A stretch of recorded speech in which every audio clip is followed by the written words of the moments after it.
Hello friends, welcome back to my channel. आज हम पढ़ने वाले हैं क्लास 4th अनुगुंज हिंदी बुक का 9th चैप्टर जो है जल ही जीवन है। इस चैप्टर को मैं शॉर्ट में आपको समझाऊंगी कि क्या बताया गया है। इस चैप्टर में गंगा नदी के बारे में बताया गया है कि गंगा नदी अपने जन्म लेने तथा धरती पर आने की कहानी बता रही है। गंगा धरती के लोगों को जीवन देती है, पर वह लोग उसे दूषित करने में लगे हुए हैं कि गंगा नदी को गंदा कर रहे हैं।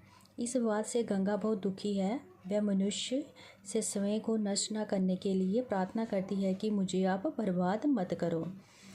तो इस चैप्टर में यही बताया गया है और इस चैप्टर की एक्सरसाइज कर लेते हैं। इस चैप्टर के क्वेश्चन आंसर हम बाद में करेंगे, पहले इस चैप्टर की एक्सरसाइज कर लेते हैं। सेकंड एक्सरसाइज आपकी दी गई है, सही उत्तर पर टिक का निशान लगाइए। धरती पर मौजूद पानी का अधिकांश हिस्सा कहाँ है? समुद्रों में। गंगा ने अपनी कौन सी बहन को मैली कुचेली कहा है? जमुना को। नदियों को किसने दूषित किया? मनुष्यों ने। पाठ के आधार पर वाक्य पूरे कीजिए। पुराने ज़माने में पीने का पानी हम डैश से लाया जाता था। कहाँ से लाते थे? नदियों से। आज डैश जल का स्तर दिन प्रतिदिन नीचे होते जा रहा है। भूमिगत का जल स्तर पानी में जीवन देने की शक्ति है। नदियों को प्रदूषित होने से बचाना मनुष्य का कर्तव्य है। हमें पानी का सदुपयोग करना चाहिए। नेक्स्ट पार्ट में सही वाक्य पर टिक का निशान और गलत पर क्रॉस का चिन्ह लगाइए। शहर में नल खोलते ही ताज़ा और पीने लायक पानी मिल जाता है, ये टिक आएगा। पक्के तालाब और कुआं कृत्रिम जल स्रोत नहीं है, ये क्रॉस आएगा। सबमर्सिबल पंप प्राकृतिक जल स्रोत हैं, ये क्रॉस आएगा। भूमिगत जल का स्तर दिन प्रतिदिन नीचे गिर रहा है, ये आपका टिक आएगा। खारा पानी पीने लायक होता है, ये आपका क्रॉस आएगा। अर्थ लिखकर वाक्य बनाइए। कृत्रिम बनावटी कुएं और पक्के तालाब कृत्रिम जल स्रोत हैं। स्रोत इसका अर्थ क्या आएगा? साधन। ट्यूबवेल और हैंडपंप जैसे स्रोतों से भूमिगत जल स्तर नीचे गिरने लगा। अधिकांश ज़्यादातर पानी का अधिकांश हिस्सा खारा है। एकत्र इकट्ठा वर्षा का पानी एकत्र कर इसे पीने योग्य बनाया जा सकता है। सदुपयोग सही इस्तेमाल, हमें जल का सदुपयोग करना चाहिए। शुद्ध शब्द पर टिक का निशान लगाइए। ये आपको 3 शब्द दिए गए हैं, जो सही होगा उस पर आपने टिक का निशान लगाना है। का पार्ट में सेकंड जो पार्ट है वो आपका सही आएगा, पानी। खा पार्ट में फर्स्ट वाला सही आएगा, कृत्रिम। ग पार्ट में थर्ड वाला, स्रोत।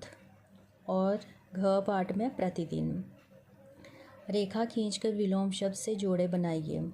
ये आपको विलोम शब्द दिए गए हैं, ये आपने मिलान करनी है। सदुपयोग दुरुपयोग, कृत्रिम प्राकृतिक, लायक नालायक, जोगे अजोगे, जीवन मरण, ये आप इस तरह से करेंगे। पानी से जुड़े मुहावरों के अर्थ पता कीजिए। पानी का बुलबुला होना, घबरा जाना।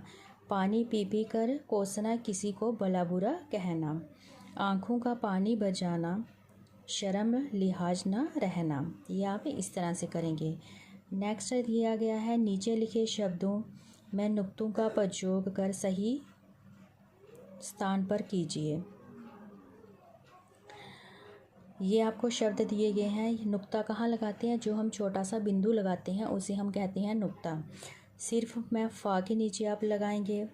रोग ज के नीचे लगाएंगे। जरूरी जा के नीचे लगाएंगे बिंदु। सफाई में फ के नीचे छोटा सा बिंदु लगाएंगे। सजा में जा के नीचे लगाएंगे। जमाना में जा के नीचे। जादे जा के नीचे। और सहज में जा के नीचे।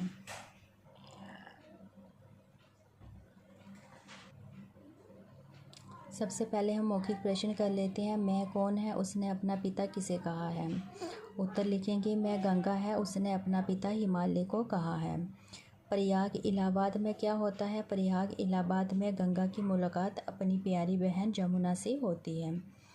पृथ्वी पर कितना प्रतिशत पानी पीने लायक है। पृथ्वी पर मात्र 0.8% पानी पीने लायक है।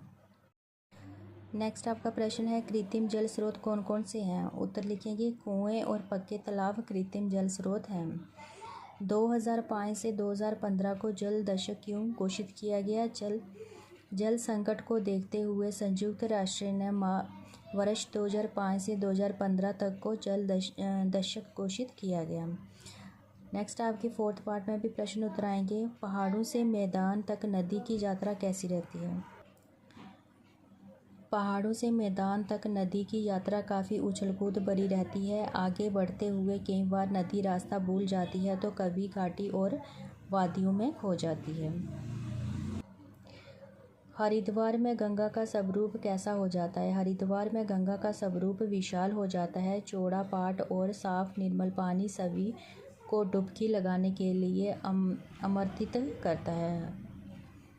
गंगा ने जमुना को मैली कुचैली और स्वयं को रोगी क्यों कहा है? उत्तर लिखेंगे, गंगा ने जमुना को मैली कुचैली और स्वयं को रोगी इसलिए कहा है क्योंकि अब जमुना गंदी और काली सी पड़ गई है और गंगा में भी कूड़ा करकट रसायन फेंकने से वह भी स्वयं रोगी सी दिखने लगी है। नेक्स्ट प्रश्न आपका दिया गया है, पुराने ज़माने में लोग नदी के किनारे क्यों बसा करते थे? उत्तर लिखेंगे, पुराने ज़माने में पीने का पानी नदियों से लाया जाता था, इसलिए लोग नदी के किनारे बसा करते थे। जल को बर्बाद होने से बचाने के लिए क्या क्या करना चाहिए? जल का सदुपयोग करें, इसे बर्बाद ना करें। बहते हुए नल को तुरंत बंद करें। टूटी हुई पाइप की मरम्मत कराएं। बाल्टी में पानी भरकर कार धोएं। नेक्स्ट प्रश्न है, नदियाँ किस प्रकार प्रदूषित हो रही हैं? नदियों में जहरीले रसायन, कूड़ा करकट, प्लास्टिक और की थैलियाँ, सड़े गले पदार्थ, मरे हुए जीव जंतु आदि के फेंके जाने से नदियाँ प्रदूषित हो रही हैं।